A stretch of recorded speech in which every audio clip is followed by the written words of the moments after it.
Hey guys, Reyfar here, and today I'm going to talk about Silver Circle by Kyell Gold. As you can see, my room's a mess, but I'm just living like Breaker. Who's one of the characters in it? I don't know. Personally, I just been real tired as fuck when I get home, so that's the reason probably a week and a half now. I'm like, yeah, I'll record something when I get home. And I was like, oh, fuck it. It's just too hot, and you can probably hear the fucking cicadas or whatever. So the Silver Circle is, I guess, probably the least well known of Kyell Gold's books. Very rarely do I hear people talk about it. I mean, I know of it because I guess I'm a fanboy. But it's always there, at conventions, at tables, it's always there. And it's always one of the ones you see hit up on the front page. So, I guess for people that don't know, it's not a furry book, really. So, it's got human characters, so, and there's no gay people in it. There's either, or any kind of, I guess, queer sexuality of sorts. It's pleasantly different, I think. So it follows Valerie, who's a young lady. I don't think she gives that age, but she's not old, kind of mid. I don't know. She's a young lady, and she recently went through a divorce, and she was having a pretty rough time at work, and something happened. She had an outburst, and then her manager's like, look, you need to calm down, just go take a week off and go spend it at my cabin in the woods. And of course he has ulterior motives behind this, because Valerie talks about it to the reader, and it's something I kind of want to get into later. So anyway, she takes up the offer, but she says to herself, as soon as he gets there, I'm gonna leave. I'm gonna do it just to spend time with myself. I don't want to fucking see this asshole. And so she goes to the woods, and then it's all good and peaceful. She's up at the grocery store, and she sees that there's something going on, because the Leon, the cool guy who owns the small grocery store for this kind of touristy area, it isn't on good terms with this kind of rebel-looking young kid, or young man, really, not kid, and she wanders on that. And then as it goes on, she gets basically entangled in a pretty cool kind of werewolf kind of... Oh, why am I holding that up? Pretty cool werewolf story. It's... I haven't read much werewolf stories. But on the flip side, I already know what the fuck I would not want to read in a werewolf story. And this thankfully wasn't it. It was actually really cool. It was pretty engaging. That's for sure. I had a lot of fun with it, and I think that's pretty much it. I totally would recommend it. I think, if you haven't heard of it, pick it up, check it out, get it over others, because as much as Kyell Gold's stories after this and before this are good, it's uniquely different, and it was pretty cool how I could totally tell it was his writing style, but especially the first couple pages on, I'm like, where's the talk of ears? What species is this character? And it's they're people. It's not there. It's a bit, I wouldn't say jarring, but it was noticeable in its absence, but not negatively. And yeah, no, I really liked it. I really liked where the story took me, and yeah, because I was saying, I don't read much werewolf, but I liked the werewolfy kind of mythosy magic stuff that came up in it, and I liked the moon child, and I liked the pretty much just the supernatural elements. They were all very new concepts to me, like concepts I haven't heard, but I'm pretty sure probably a well-read werewolf supernatural reader would be like, oh yeah, I've seen this done before, but to me it's like, oh, this is super cool.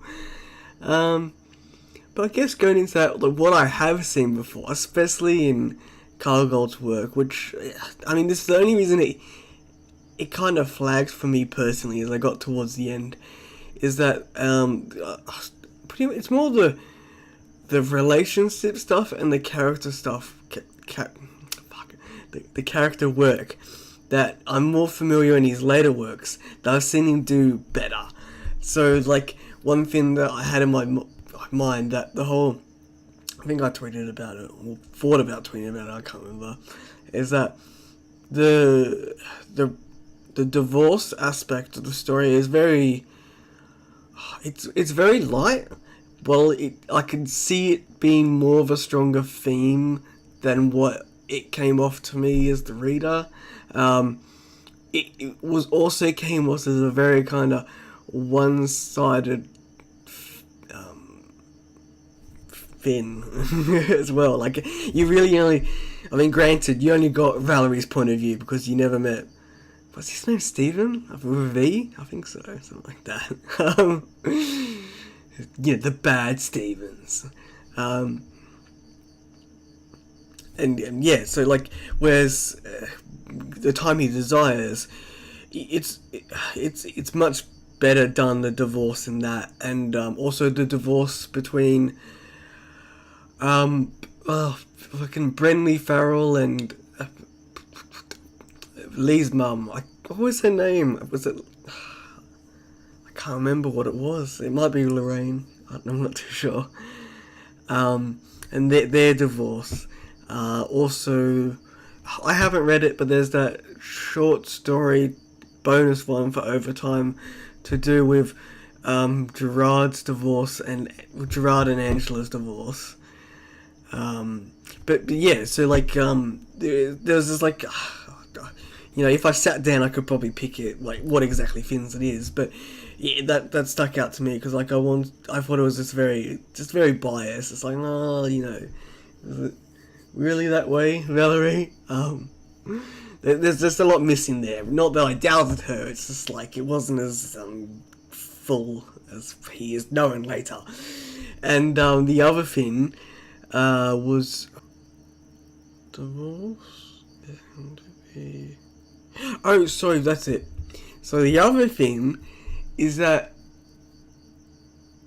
yeah, so I really thought the character Martin was horribly done based on the expectations of Kyell Gold's work now. I mean, I gotta remember that the Silver Circle was done in it was published in 2012, which I guess was the heyday for me. Like the afterword thing in the back talks about Unsaved and the books he's got out at that point, the latest being Green Fairy. And, oh my god. and there's a thing about Race to the Moon, which I never won. I've still yet to read, despite it winning an award in 2010. What was it? The WSFA Short Story Award? Was that? Yeah. New Fables again. Reese, its ugly head. So Martin. So I thought Martin was a horrible character because, well, I think maybe I wouldn't say anyway. So the opening, I was a bit. He's very atypical. Like he's the scumbag boss that wants to get with Valerie, and it was very off-putting to see in today's context of the shit that's going on now with was it the wine stuff? Well, not just that, but like just the heightened talk and awareness of predatory sexual harassment behavior like that, and it was I wouldn't say it was distasteful. It was just off-putting to see. Like, I mean, that was probably his point, but I don't think it was meant to be as poignant. Like, yeah. So what I was saying is that, like, from how good his character worked now, I expected at least having some little bit of sympathy for Martin, just rather than having complete none and just having complete disdain for this character. And yeah, and then by the end of the book with the what was it? The whole freaking rebel, sorry, no spoilers, but rebel kind of badass ending. It was just like, it's like, man, it's like, wish he was a better character, so could, feel a little bit for him. Which, actually, so, yeah. I think that's mostly it. I'm happily at about 12 minutes here, so I don't have to sit here for 2 fucking hours editing this video.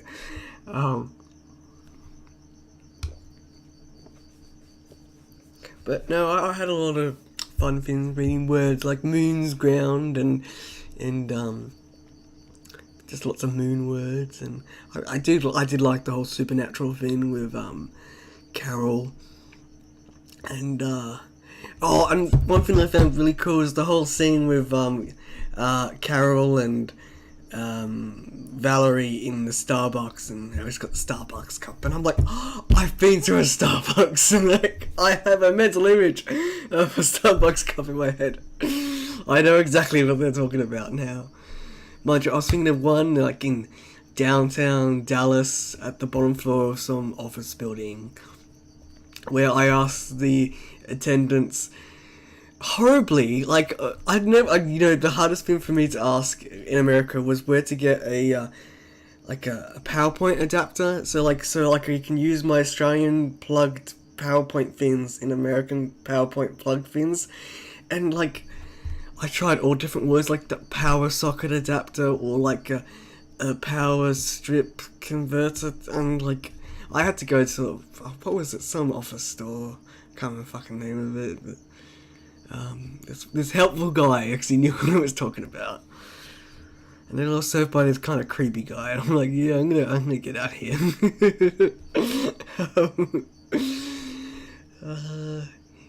Yeah, so what else about Silver Star? Oh, it's illustrated by a lovely work by Kamui. I actually quite like the cover. It's very striking, with the Black Wolf and Valerie. Oh, okay. Okay, so at this point in time, no, I really liked Breaker as a character. I liked Valerie as a character. I loved both their descriptions, probably more Breaker especially. Up until the point that Valerie was like looking at his back hair, and I'm like, oh, back hair, no. Yeah, no, that's pretty much just it. It's super cool. Non-fairy book by Kyell Gold. Probably won't be the last. Probably isn't the last. There's probably something I'm forgetting, or just really just forgetting at this point. Yeah, so there is an ebook and there is a physical book. I picked this one up at Furdu this year, actually. I bought, I think it's, no, it is my most recent Kyell Gold book. I picked it up while I was at Furdu, and I got him to sign it. And yeah, I was talking to him about it. I feel like that really bad, but honest. It's like, I just bought this book today. I feel so bad I haven't read this one because, and he was saying how it's not as I thought it. He's saying he thought it would do a little bit better, in terms of I guess being talked about, not selling, but being talked about. It's kind of forgotten, but hopefully this raises the profile of it. As my videos tend to do with Kyell Gold things. And yeah, so you can pick it up from Fur Planet and Rabbit Valley. You can also pick it up from Jaffa Books.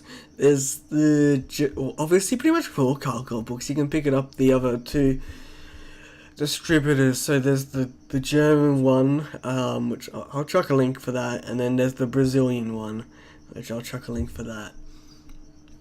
But you can pretty much get Kyell books everywhere. So yeah, that's been it. I'll be Reyfar, and I'll catch you later.